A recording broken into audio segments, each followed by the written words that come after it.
హృదయపూర్వక నమస్కారాలు తెలియజేస్తున్నాం. ఈరోజు సివి రామన్ గారి మాసోత్సవం సందర్భంగా నిన్న వర్ధంతి, ఈ నెల 7వ తారీఖు జయంతి. ఈ నెలంతా ఆయనకు మాసోత్సవం చేసుకున్న సందర్భంగా ఇక్కడ ఆయనకు ఘనంగా నివాళులర్పించడానికి అవకాశం కల్పించినటువంటి హెచ్ఎం సార్ గారికి హృదయపూర్వక నమస్కారాలు. మా మిత్రుడు, మా బావ అయినటువంటి సార్ గారు అడిగిన వెంటనే హెచ్ఎం సార్ గారి పర్మిషన్ తీసుకొని ఇంత గొప్ప శాస్త్రవేత్తకు మనం ఇక్కడ ఘనంగా నివాళులర్పించి విద్యార్థులు కూడా కొంత నాలెడ్జ్ని, అంటే మీకు తెలిసిన విషయాలే మరొకసారి రివ్యూ చేయడానికి అవకాశం కల్పించినటువంటి మీ అందరికీ మరొకసారి హృదయపూర్వక నమస్కారాలు సార్. ఎందరో మహానుభావులు అందరికీ వందనం. ఈరోజు మనం ఇక్కడ ఇంత ఆనందకరమైనటువంటి స్కూల్లో, ఇంత మంచి స్కూల్లో విద్యను అభ్యసిస్తున్నామంటే ఎందరో మహనీయులు, స్వాతంత్ర సమరయోధులైతేనే, శాస్త్రవేత్తలైతేనే, సంఘ సంస్కారతలైతేనే వీరి ప్రాణ త్యాగాలతోనే మనము ఇక్కడ ఆనందంగా ఆహ్లాదకరంగా జీవిస్తున్నాం. పూర్వం మన జయనాయన వాళ్ళు పూర్వీకులు ఇంకా తినడానికి తిండి లేదు, నివసించడానికి సరైన వసతి లేదు, అనేక కష్టాలు, ఎన్ని కష్టాలు పడినారంటే అన్ని కష్టాలు పడి కొన్ని కోట్ల మంది స్వాతంత్ర సమరయోధులు ప్రాణత్యాగం చేసింటేనే మనకు స్వాతంత్రం వచ్చింది. అర్థమైందని చెప్పేది. మన పూర్వము మన దేశానికి స్వాతంత్రం లేకుంటే కొన్ని కోట్ల మంది, పేరు తెలియని వాళ్ళు కొన్ని కోట్ల మంది స్వాతంత్ర సమరయోధులు అందరూ కృషి చేసింటేనే మనకు స్వాతంత్రం వచ్చింది.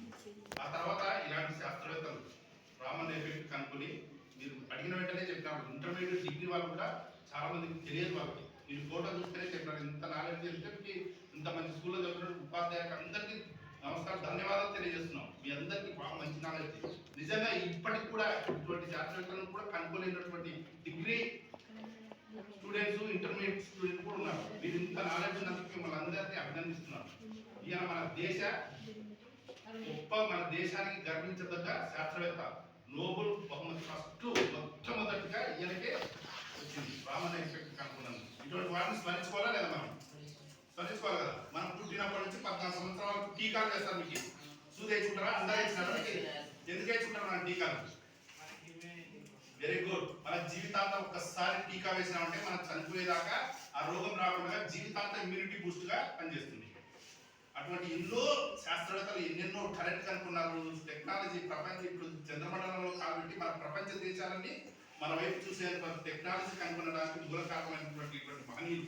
అంటే టెక్నాలజీ వచ్చినాక, ఇప్పుడు కరెంట్ వచ్చినాక రకరకాల ప్రయోగాలు చేయొచ్చు. అది రాకుండా ఉన్న తర్వాత అప్పుడు చేసే ప్రయోగాలు ఎంత గొప్పగా, ఇటువంటి వాళ్ళు ఎంత గొప్పగా చేసినారు. అటువంటి టాలెంట్ కూడా మీలో కూడా ఉంటుంది. దాన్ని మీరు బయటకు తీయాల్సిన ఆవశ్యకత ఎంతైనా ఉంది. అలాగే సంఘ సంస్కర్తలు సావిత్రిబాయి పూలే, రాజా రామ్మోహన్ రాయ్, కందుకూరు వీరశలింగం, వీళ్ళంతా మూఢనమ్మకాలను, సమాజంలో అనేక మూఢనమ్మకాలను నిర్మూలించి స్త్రీలు కూడా బయటకు, మన స్వాతంత్రం రాకపూర్వం బయటకు వచ్చి చదువుకునేటువంటి పరిస్థితులు లేకున్నా కూడా వాళ్ళు బయటకు వచ్చే విధంగా చేసి అనేక మూఢనమ్మకాలను ఏంటి, ఆ మూఢనమ్మకాలను నిర్మూలించినారు. వీటినందరినీ స్వాతంత్ర సమరయోధులు, శాస్త్రవేత్తలు, సంఘ సంస్కర్తలు అందరినీ ఆదర్శంగా తీసుకుని వాళ్ళ యొక్క జీవితాలు తెలుసుకుని మనం ఏం చేయాలి సమాజంలో. ఇంత మంచి స్కూల్లో చదువుతున్నామంటే మనం ఏం చేయాలి? 10th క్లాస్ 9th క్లాస్ చదువుతున్నారు మీరు. సమాజంలో మనం ఏం చేయాలి? ప్రస్తుత సమాజంలో ఒక 2 భయంకరమైన సమస్యలతో పోరాడుతున్నాం. మనం ఏమైనా గుర్తించినారా మీరు? మన జీవనం మానవుడికి ఇబ్బంది కలిగేటువంటి 2 సమస్యలు ఉన్నాయి. అందరం భూమి మీద ప్రతి ఒక్కరం ఇబ్బంది పడుతున్న 2 సమస్యలతో. అనేక సమస్యలు ఉన్నాయి రాష్ట్రంలో, దేశంలో, ప్రపంచంలో. కానీ ఒక 2 సమస్యలు మన జీవనం మనవడికే ఇబ్బంది కలిగేటువంటి. అవి ఏమైనా మీరు గుర్తించారా?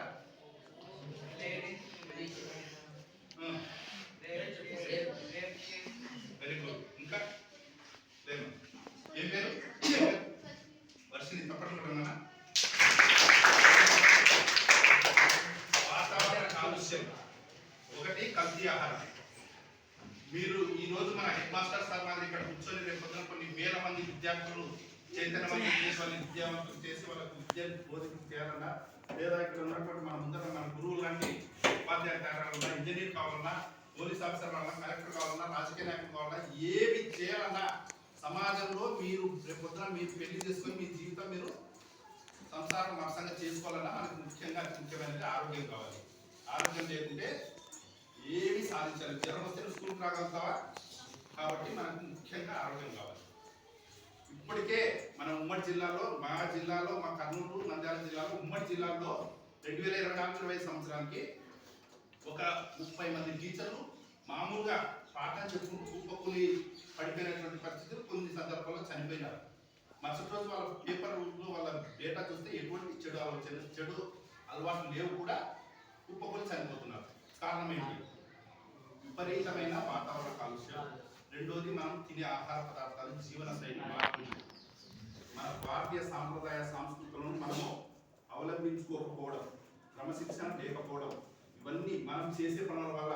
మన తుఫాన్ వచ్చింది, సెలవు ఇచ్చినారా మీకు స్కూల్లో? ఎన్ని రోజులు ఇచ్చినారు? 4 days. ప్రకృతి వైపరీత్యం. ఆ తుఫానుకు మన రాష్ట్రానికి 10,000 కోట్ల నష్టం వచ్చింది. 10,000 కోట్ల నష్టం రాష్ట్రానికి, మన ఒక్క రాష్ట్రానికి. ఇతర రాష్ట్రాలకు 24 గంటలు దేశం చుట్టూ మన రాష్ట్రంలో ప్రకృతి వైపరీత్యాలు, తుఫాన్లు, రకరకాలైనటువంటి ప్రకృతి వైపరీత్యాలు. గ్లోబల్ వార్మింగ్ అంటే తెలుసా మీకు? Very good. భూమి వేడెక్కడం 20 సంవత్సరాల నుంచి శాస్త్రవేత్తలు హెచ్చరిస్తున్నారు. మనం ఏం చేయాలి? గ్లోబల్ వార్మింగ్ మనం ఈ శాస్త్రవేత్తలు హెచ్చరిస్తున్న దానికి మనం ఏం విధంగా ముందుకు పోవాలి, దాన్ని నిర్మూలించాలంటే గ్లోబల్ వార్మింగ్, భూమి యొక్క వేడెక్కడం, దాని చర్య పెరగకుండా మనం ఏం చేయాలి? కాలుష్యాన్ని నివారించాలంటే ఏం పద్ధతులు పాటించాలి? Very good. ఇంకా ప్లాస్టిక్ 2017 నుంచి ప్రభుత్వం నిరోధించింది. మన సపరేట్ గా ఈ సంవత్సరం, పోయిన సంవత్సరంలో ప్రభుత్వం పూర్తిగా బ్యాన్ చేసింది. అయినా ఎక్కడ పోయినా, ఏ బండి కాకపోయినా, ఏ అంగట్లో పోయినా ఇస్తున్నారా?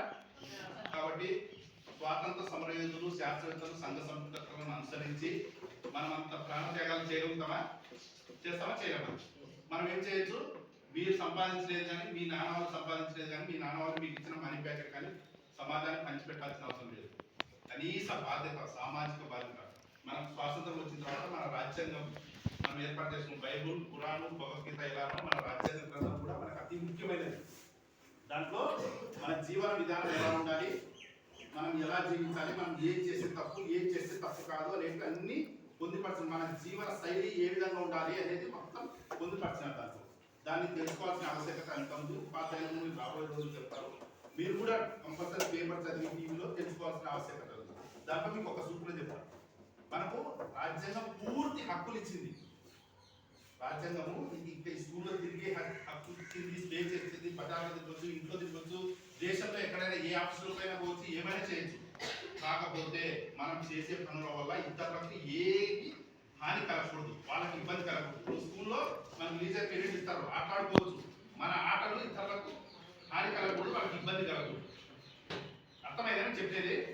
మనం చేసే ఏ పనైనా, మనకు మొత్తం ఇంట్లోనైనా, బయట అయినా, ఎక్కడైనా సరే మనకు పూర్తి స్వేచ్ఛ ఉంది. ఆ స్వేచ్ఛ తీసుకొని మనం చేసే పనుల వల్ల ఏ ఒక్కరికి హాని కలగకూడదు. ఉపాధ్యాయులకు కానీ, తల్లిదండ్రులకు కానీ, పక్క ఇంటి పక్కల వాళ్ళకి కానీ ఎవ్వరికి హాని కలగకూడదు.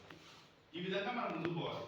వాతావరణ కాలుష్యాన్ని నివారించడంలో ప్లాస్టిక్ నిరోధించాలి, ఖచ్చితంగా నిరోధించాలి. మీ ఇంట్లో మీ అందరికి, మీ నాన్న వాళ్ళకి బండ్లు ఉన్నాయా? ఉన్నాయా లేదా? అందరికి ఉన్నాయా? ఒక్కరోజు, వారంలో ఒక్కరోజు బండిని ఇంట్లో పెట్టి ప్రభుత్వ వాహనాల్లో మనం ప్రయాణించాలి. దానివల్ల ఏమవుతుంది సార్? మాకు అర్జెంట్ పని ఉంటుంది, మాకు హెడ్ మాస్టర్ చెప్పినట్టు పుస్తకాలు కొనుక్కరావాలని మా నాయన వచ్చి తీసుకురావాలంటారు. ఒక్కరోజు మనం అందరము ఇక్కడ ఉన్నటువంటి 50 మంది 100 మంది స్టూడెంట్లో మీ నాన్న వాళ్ళ అవగాహన కలిసి వారంలో ఒకరోజు బండి వాడకుండా ఉండడం వల్ల ఇంధనం పొదుపవుతుంది. రెండోది, మన బండి నుంచి వచ్చే పొగ వాతావరణ కాలుష్యం కాకుండా మన ఆరోగ్యాన్ని మనం కాపాడుతుంది.